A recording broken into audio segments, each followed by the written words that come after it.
Oiê, boa noite. Hoje nós temos 3 convidados maravilhosos. Vou esperar vocês começarem a entrar pra gente poder começar a conversar. O Thiago já entrou. Tudo bem, Thiago?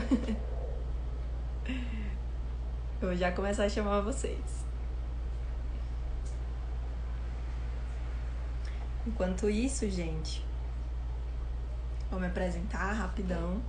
Meu nome é Marília Gabriela, eu sou designer de moda e sou do Acre, sou nova colaboradora aqui do Tecnovest. Estou apresentando live todas as quartas e sexta-feira. Às quartas a gente fala sobre moda e assuntos diversos e na sexta-feira é exclusivo do Nerd Station.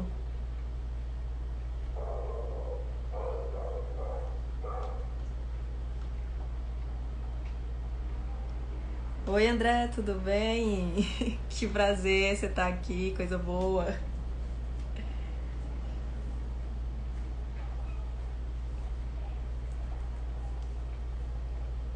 Só esperando vocês entrar, gente. Então, vamos já começar.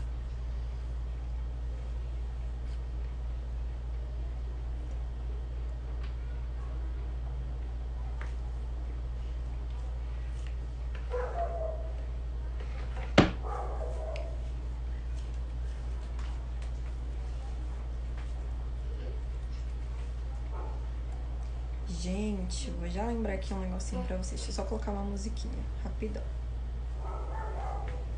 Não é aqui, não.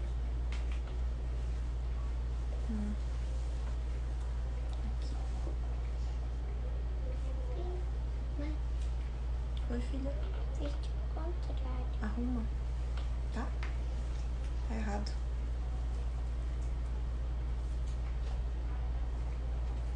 Gente, vocês estão lembrando dos projetinhos da Tecnovest? Senão eu vou lembrar pra vocês pra entrar no site www.tecnovest.com.br e lá você encontra as camisetas. Hoje eu tô de uniforme Tecnovest, bem maravilhosa. Tem outras camisetas com parcerias incríveis também. Você encontra as canecas, você encontra todos os produtinhos feitos em colaboração. Lembrando que o Tecnovest tem o projeto dos creators, né, que tem todos os criadores de conteúdo, tem gente de todo lugar do país criando conteúdo em parceria com a Tecnovest, pra gente estar sempre diversificando nossos assuntos por aqui, tá bom? Só pra vocês não esquecerem. Inclusive, essa canequinha maravilhosa você consegue adquirir lá. Hoje eu tô toda de Tecnovest. Ai, amei.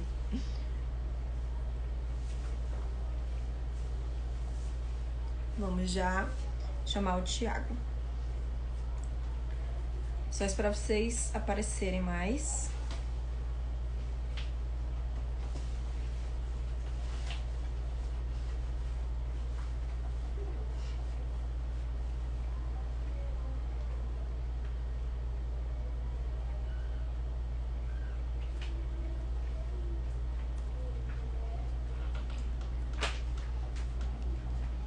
Gente, hoje eu acho que o papo vai render muito, tá?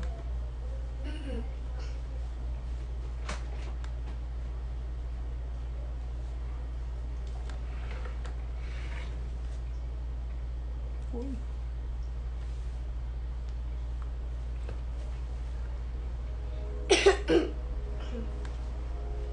Tá ruim, minha senhora?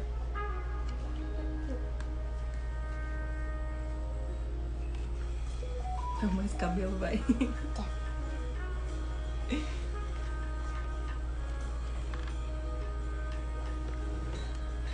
Gente, nosso primeiro convidado é o Thiago. Ele faz quadrinhos desde 2013, tá?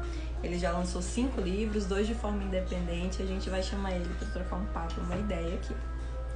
Já vou te convidar já, viu, Thiago, pra entrar na live. Só diminuir aqui isso só um pouquinho. Tá alto. Tá guardado, filha. No guarda-roupa aí na primeira porta.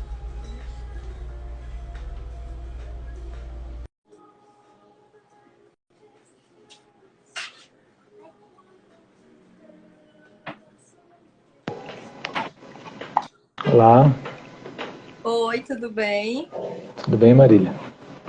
Tudo show. Tá conseguindo me ouvir direitinho? Tô. Você tá me ouvindo também bem? Tá um pouquinho baixo, mas eu acho que é meu celular. É, Deixa eu ver. É, se tiver ruim, você me avisa, eu tento resolver. tá bom, perfeito.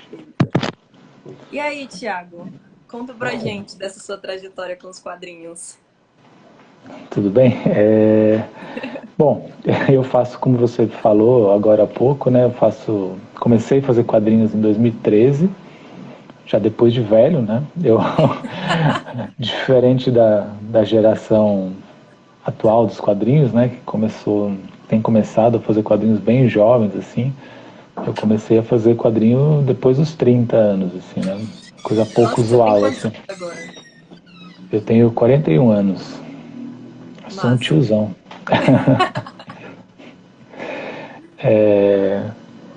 Eu comecei a fazer em quadrinhos em 2013, mas, na verdade, comecei a publicar em 2013, né? Quadrinhos sempre foi algo presente na minha vida de alguma forma, né?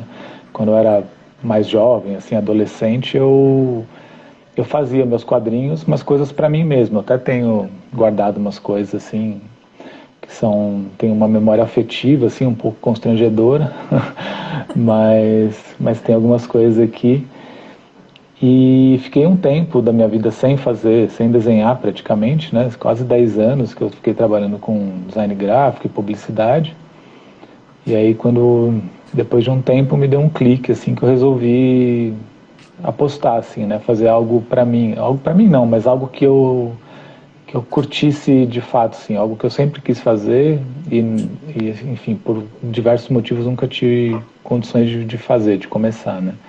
Até quando eu tinha lá 30 e pouquinhos, eu comecei a fazer quadrinhos de uma forma bem, como eu posso dizer, bem autodidata, assim, né? Sem ter conhecimento nenhum de como fazer as coisas direito. Acho que como a maioria das pessoas que começam a fazer qualquer coisa nova, né?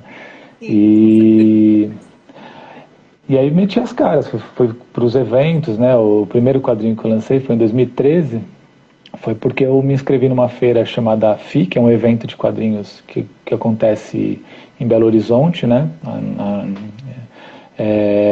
Em Minas, né? E é uma feira super legal, é um festival, na verdade, né? De quadrinhos que é anterior até a Comic Con, né? Antes de existir a Comic Con, um ano antes, na verdade. Foi que eu fui nesse evento. Era um festival bem legal, muito que dá bastante ênfase assim para quadrinhos independentes, quadrinhos autorais, né? De quadrinhos que estão fora desse mainstream de super-heróis, por exemplo, né? E aí eu fiz uma publicação independente, meio que com os amigos, né? E levamos para lá. E a partir desse momento eu comecei a produzir outras coisas. Em 2014 aí eu fui numa Comic Con, já lançando um livro um pouco maior, chamado Microcosmos, uma história já fechada, né? E nessa época eu comecei a escrever um livro maior chamado Labirinto, que é acho que o meu livro mais conhecido, assim, né? Que foi lançado em 2017. E foi um trabalho que me tomou aí 3 anos, né, de produção, porque, enfim, eu comecei a trabalhar com quadrinhos, mas nunca sobrevivi 100% dos quadrinhos, né? É uma profissão Sim. bastante complicada de você, enfim, ter como uma principal atividade, assim. Então sempre mantive meu trabalho como ilustrador, como designer, e produzindo os quadrinhos paralelamente. Então, esse livro maior, assim, já um livro de 200 páginas, que foi lançado lá em 2017, e aí me tomou 3 anos. E teve uma resposta super boa, né, na época do lançamento até hoje, né? É um livro que saiu pela editora Mino, né? Esses dois primeiros livros que eu comentei, né? O que eu levei no FIC, chamado Supernova, eu acabei não falando, e o Microcosmos eu lancei de forma independente.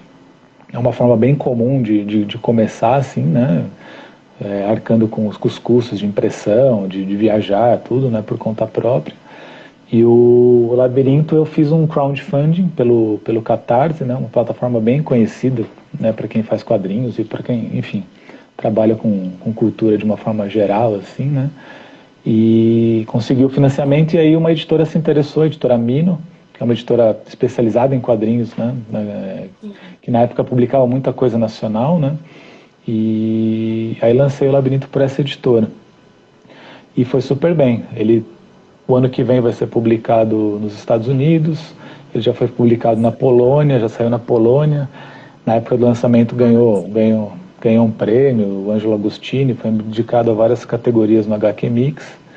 E depois do Labirinto eu lancei um outro quadrinho chamado Por Muito Tempo Tentei Me Convencer de Que Te Amava, que saiu por uma editora de quadrinhos chamada Balão Editorial, de um amigo chamado Guilherme Kroll, né, um cara bem ativo, bem assim, conhecido no meio dos quadrinhos, né?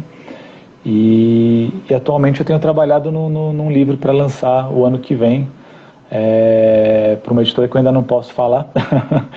Segredo. Segredo por enquanto. E é isso, é um resumão, assim, né? Muita coisa rolou, assim, nesses anos até agora, assim. Imagina. E hoje o quadrinho ainda não é a tua renda principal. Não é o teu trabalho principal. Ou ele Cara, já se tornou o trabalho principal? Não é algo que vem se tornando cada vez mais presente, assim, em termos financeiros, né? Vem conseguindo, felizmente, trazer os quadrinhos, viabilizar mais, né, financeiramente. Até porque durante esse período eu comecei a dar alguns cursos também, então, principalmente quando eu lancei o Labirinto, né, foi logo que eu lancei, eu meio que fiz um curso de introdução às histórias em quadrinhos e já apliquei esse curso em vários lugares, de forma particular, assim, e em bibliotecas públicas também, em alguns eventos também, festa literária, já fiz algumas coisas desse tipo, né, aplicando o curso. E essas edições no exterior também ajudam bastante, né, porque aí você consegue uma renda, assim, mas é bastante difícil, pelo menos por enquanto, manter os quadrinhos como a renda principal, assim, muito, muito difícil, acho que para a maioria dos autores e autoras, assim, né, pouquíssimas pessoas que eu conheço conseguem viver só de quadrinhos, assim, de fazer uma coisa exclusiva. E da onde que vem as inspirações, assim, de você fazer seus quadrinhos? É do dia a dia? É aleatório? É um pouco complicado até assim, é complexo, não é nem complicado, é uma resposta longa, talvez. Tem problemas. É porque é uma coisa que sempre teve presente de alguma forma, assim, na minha vida, né? Desde muito pequenininho, assim, né?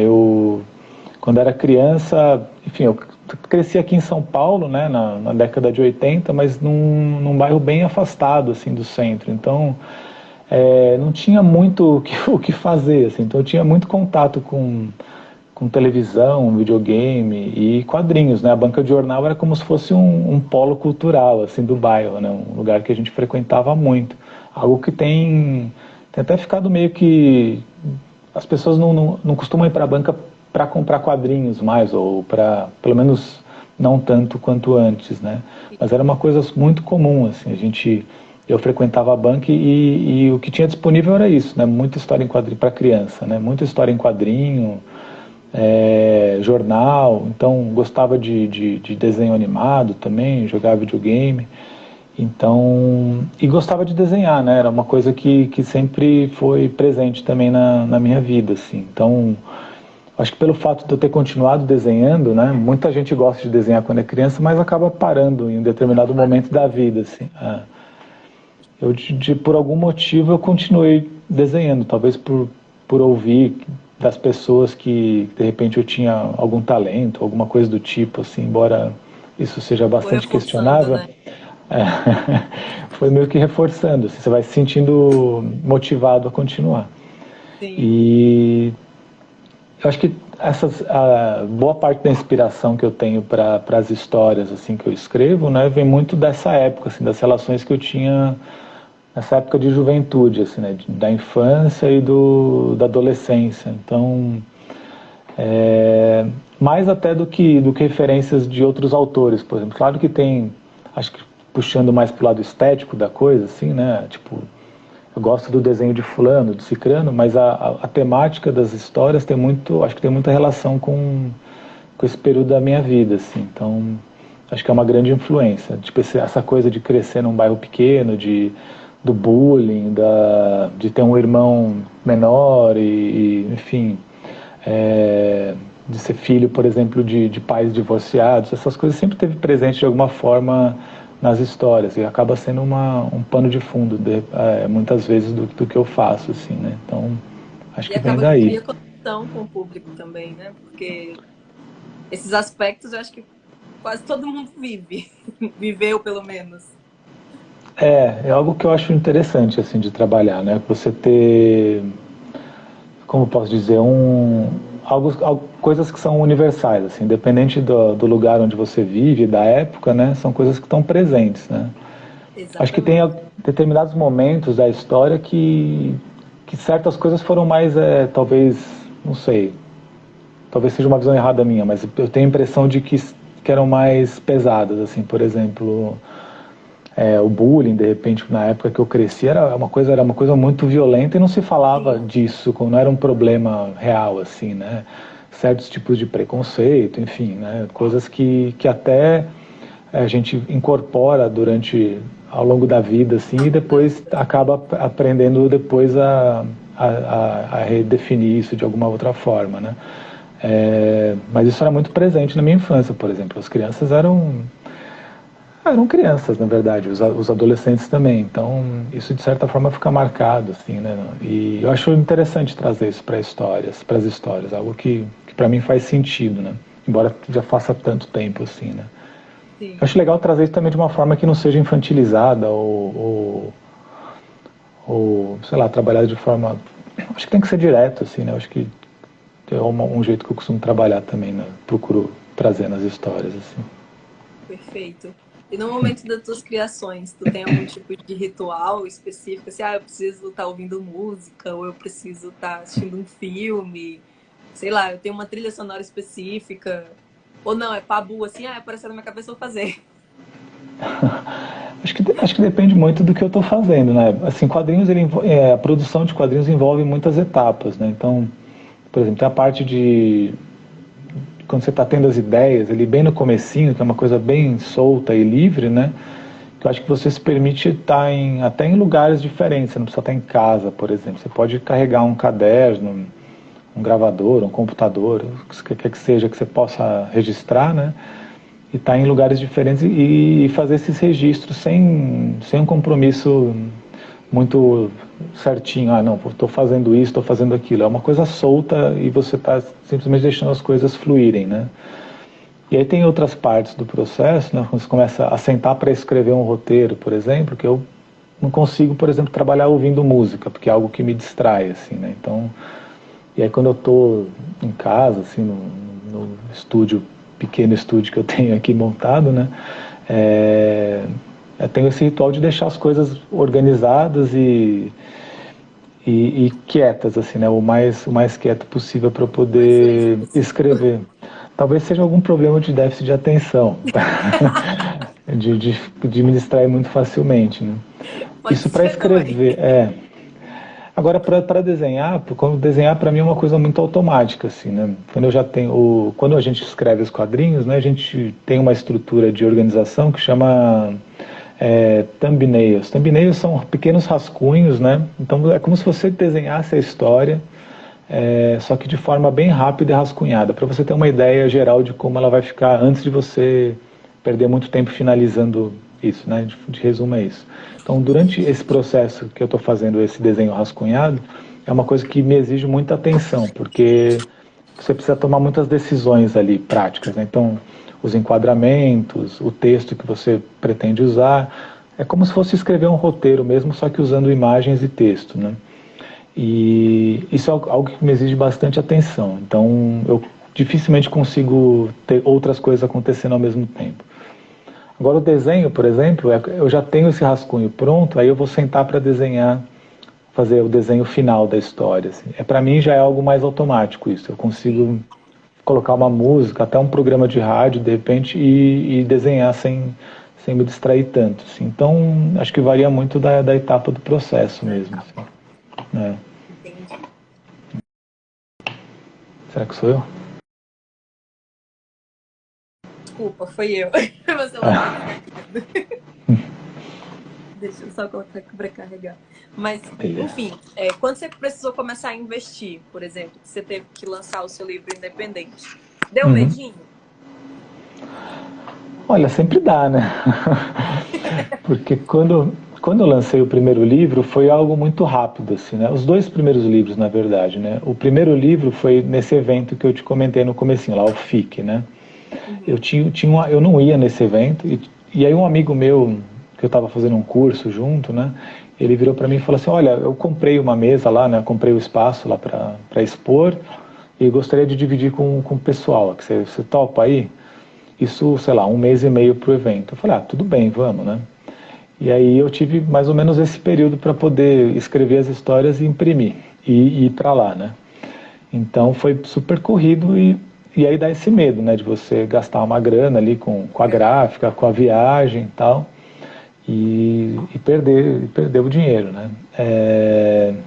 Mas aí, nesse caso específico, eu estava dividindo os custos, por exemplo, com um amigo meu, que escreveu a história junto. Uma das histórias na verdade, era uma coletânea de várias historinhas pequenas, né, esse livro. Então, algumas dessas histórias não eram minhas, eram desse outro amigo meu, né, o Rodrigo. E aí, a gente dividiu os custos, aí fui para lá pro evento e, felizmente, a gente conseguiu, enfim, conseguiu empatar lá, pelo menos, a grana, né. E aí na Comic Con do ano seguinte foi mais ou menos a mesma coisa. Eu me inscrevi no evento, lá no comecinho do ano, né? E não consegui a mesa, né? Porque era muito concorrido e tudo mais. E eu estava começando, não tinha muito trabalho para mostrar, então não tinha conseguido. Só que aí 2 meses antes do evento eu recebi um e-mail da organização dizendo, olha, a gente abriu mais umas mesas aqui, você topa aí? Eu falei, vou, né? Aí foi a mesma coisa, eu tive um mês para fazer tudo. Pra correr E aí atrás. e aí nesse caso eu fiz tudo sozinho.